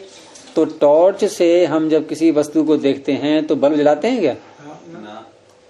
नहीं गुरु जी, ऐसा मानेंगे ना, हमारी आंख जो है बाह्य रोशनी के द्वारा ही रश्मि निकलती है। फिर आप बाह्य रोशनी को क्यों पकड़ा आपने? अब जब आपकी चक्षु से रश्मि निकल रही है तो बाह्य रश्मि को क्यों ले आए? ये बाह्य रश्मि जो आंखों में पड़ रही है उसके द्वारा वो अब आप माने ना कि बाह्य रश्मि आंखों पर आई। हाँ, अब आपने स्वीकार किया। हाँ। अच्छा, बाह्य रश्मि जो आंखों पे आई वो ये वाली ले रहे हो आप, या ये वाली दीवार से जा रही है, दीवार से लौट के जो आ रही है वो ले रहे हो? अब ये प्रश्न है। हमें मानेंगे कि ये रश्मि जो आंख से, तो ये रोशनी हमारी आंख ही पड़ गई। हाँ, और वो रश्मि मतलब ये निकली बाहर फिर आपकी। हाँ, तो वो चक्षु की नहीं है फिर आपकी, वो इसकी रोशनी में तो हमारी आंख की रोशनी काम कर रही है। नहीं, इसकी रोशनी में आपकी आंख की रोशनी, तो आपकी आंख की रोशनी मान रहे हो आप फिर अलग से एक और कि हमारी आंख की रोशनी है, वो निकल रहा है। हमारी आंख की रोशनी काम कर रही है ना गुरु जी। है, ये रोशनी जो है, ये रोशनी इस पे काम कर रही है। कारण बताएं आपको, कारण बताएं। जैसे एक कमरा है, बंद कमरा, और उसमें जल रहा है बल्ब, अंदर प्रकाश है कमरे में, और आपने एक छिद्र बना रखा है उसमें, कमरे में मान लीजिए खिड़की है। हाँ, और बाहर रात है, अंधेरा है बिल्कुल। हाँ, आप अंधेरे में खड़े हैं। हाँ, ठीक है, और आपकी आंख पर उस बल्ब का प्रकाश नहीं आ रहा है बिल्कुल भी। आपकी बात का खंडन कर रहा हूं मैं। अब देखिए, हाँ, आप बाहर कमरे खड़े हैं खिड़की पर, हाँ, आप अंधकार में है बिल्कुल, आपकी आंख अंधकार में है, हाँ, और कमरे के अंदर प्रकाश हो रहा है पूरा। हाँ, हमने छिद्र में से अंदर के पदार्थों को देख लिया। क्या आपकी आंख पर बाह्य प्रकाश आया था पहले? फिर कैसे देख लिया आपने अंदर सब? तो वो भी सिद्ध नहीं होगा। वो भी सिद्ध नहीं होगा, वो नहीं सिद्ध हो सकता ऐसे। तो ये हम ऐसे मान लेंगे ना कि परमात्मा वहां पर भी है, परमात्मा यहाँ पर, हमने देखने ये तो आप वहां पहुंच गए जहाँ मैं बोलता हूँ जाकर के अंत में सीधे वहां पहुंच गए आप। वो दिखा देता है। ऐसे ना इन पंक्तियों का अर्थ करोगे आप ये वाक्य बोल करके। चलिए, तो यही एक स्थल ऐसा है बस, और तो नहीं समस्या कहीं भी।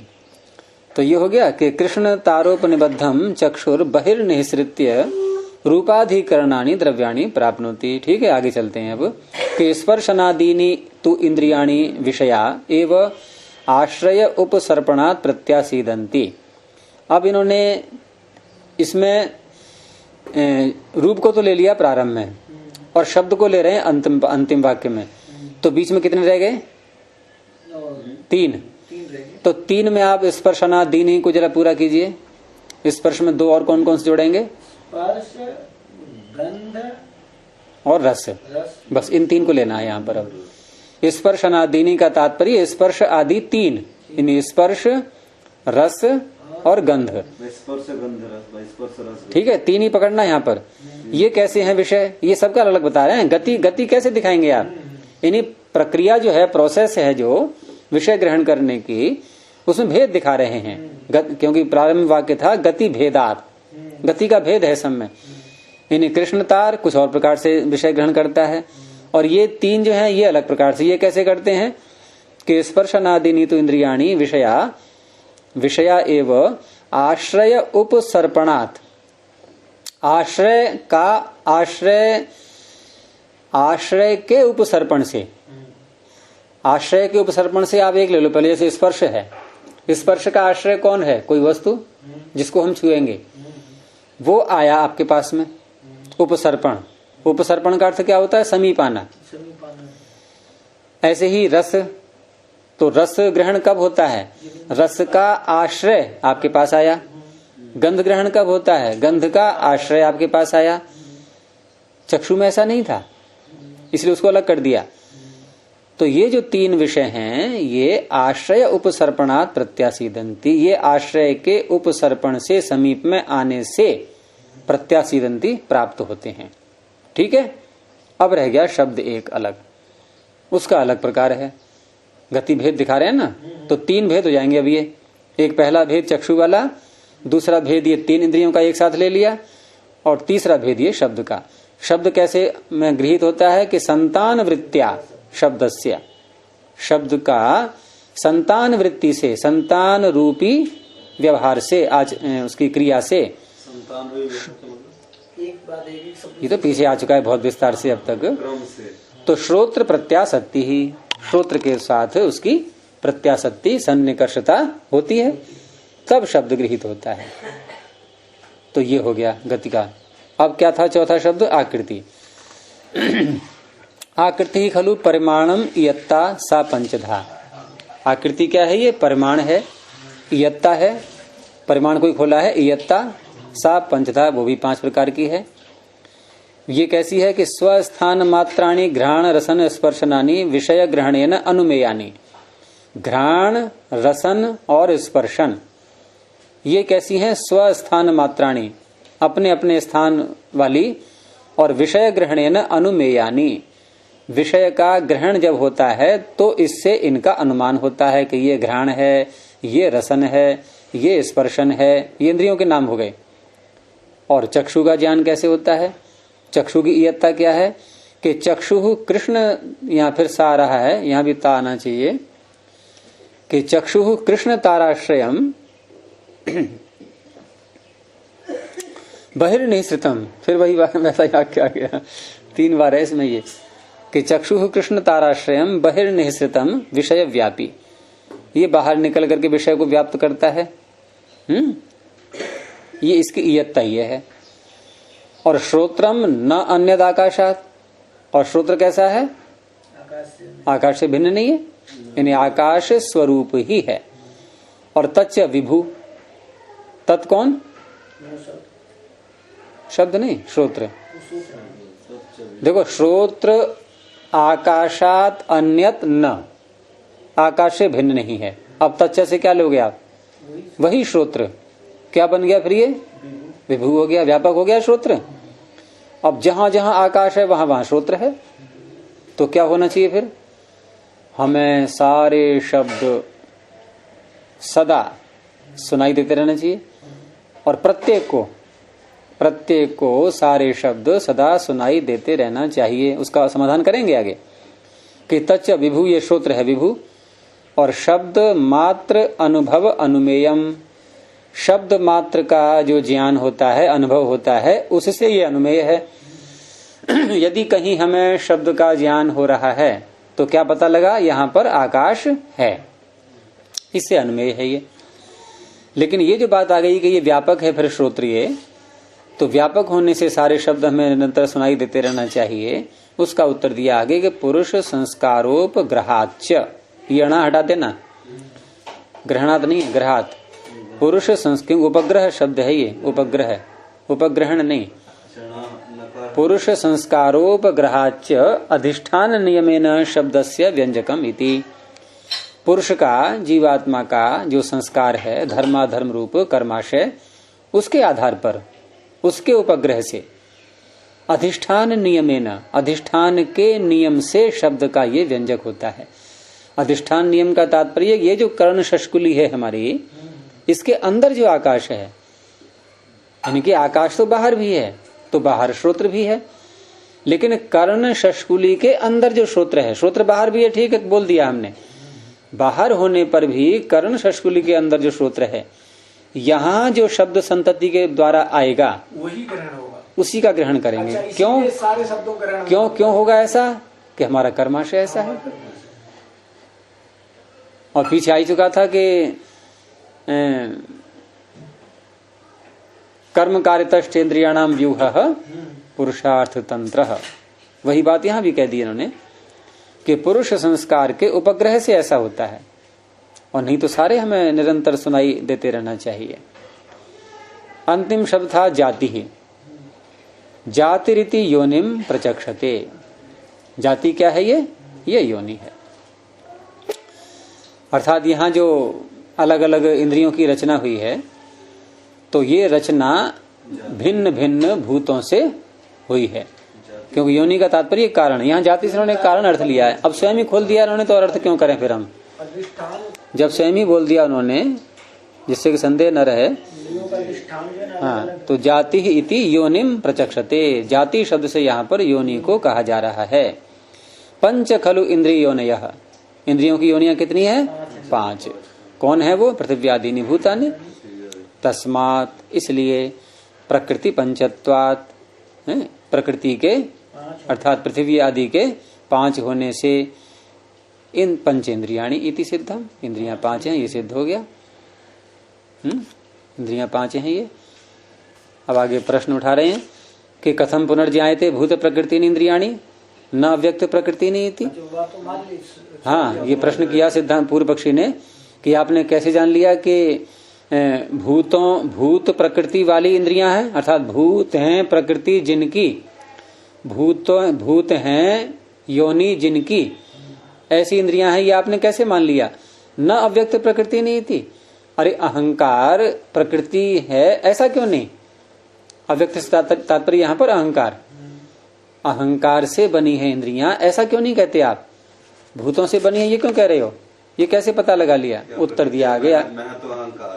हाँ, उत्तर दिया आगे 6 सूत्र में बोलेंगे, भूत गुण विशेषोपलब्धे है तादात्म्यम। बड़ा सरल सी बात है, उत्तर दे रहे हैं कि भूत गुण विशेष की उपलब्धि होने से, इन एक एक इंद्रिय में एक एक भूत के गुण की विशेष उपलब्धि हो रही है। हाँ, उससे क्या अर्थ निकला कि तादात्म्यम, ये उस स्वरूप वाली हैं। तादात्म्यम तदात्मा, तदात्मा क्या? तस्य आत्मा तदात्मा, आत्मा क्या? स्वरूप। तो उसके स्वरूप वाली हैं। दृष्टो ही वायु आदि नाम भूतानाम गुण विशेषाभिव्यक्ति नियमः। वायु आदि जो भूत हैं, ये वार्तिक है। हाँ, वायु आदि जो भूत हैं इनके गुण विशेष की अभिव्यक्ति का नियम देखा जाता है। क्या देखा जाता है कि वायु स्पर्श व्यंजकः, वायु का पता कैसे लगता है हमें? स्पर्श है व्यंजक जिसका, या स्पर्श व्यंजक वाला, स्पर्श के द्वारा जिसका बोध होता है, ऐसा वायु है। और आपह कैसा है? रस व्यंजिका, स्त्रीलिंग में बहुवचन में आता है हमेशा ये कि रस अभिव्यक्ति दे रहा है जिसकी, यानी रस के द्वारा जो अभिव्यक्त होता है उसे आपह कहते हैं, जल कहते हैं। तेजो रूप व्यंजकम, और तेज कैसा है? रूप व्यंजक है, रूप से इसकी अभिव्यक्ति होती है। पार्थिवम किंचित द्रव्यम कस्यचित द्रव्यस्य गंध व्यंजकम, ऐसे ही पार्थिव यानी किंचित द्रव्यम, कोई भी द्रव्य ले लीजिए आप, कस्यचित द्रव्यस्य, किसी भी द्रव्य का गंध व्यंजक, गंध के द्वारा उसका बोध होता है, उसे पार्थिव कहते हैं। वो बहुत सारे द्रव्य हैं। देखो तेज इत्यादि में ज्यादा भेद नहीं दिखता है हमें, वायु में भी भेद नहीं दिखता है। अग्नि अग्नि है, जल जल है, वायु वायु है, लेकिन पार्थिव कितना है? पार्थिव पदार्थ कितने हैं? जल कितने हैं? एक। वायु कितने हैं? एक। अग्नि कितना है? एक।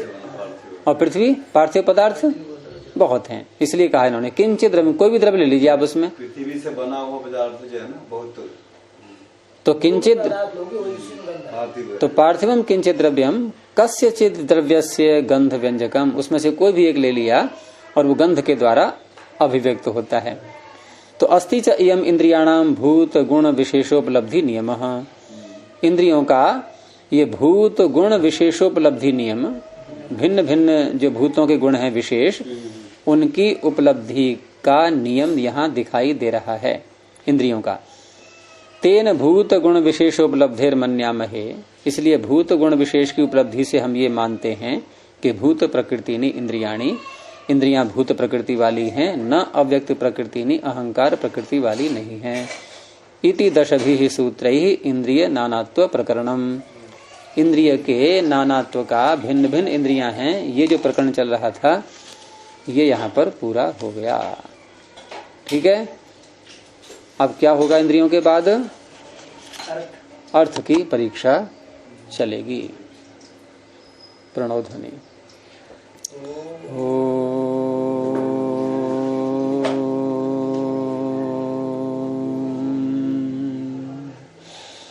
ओ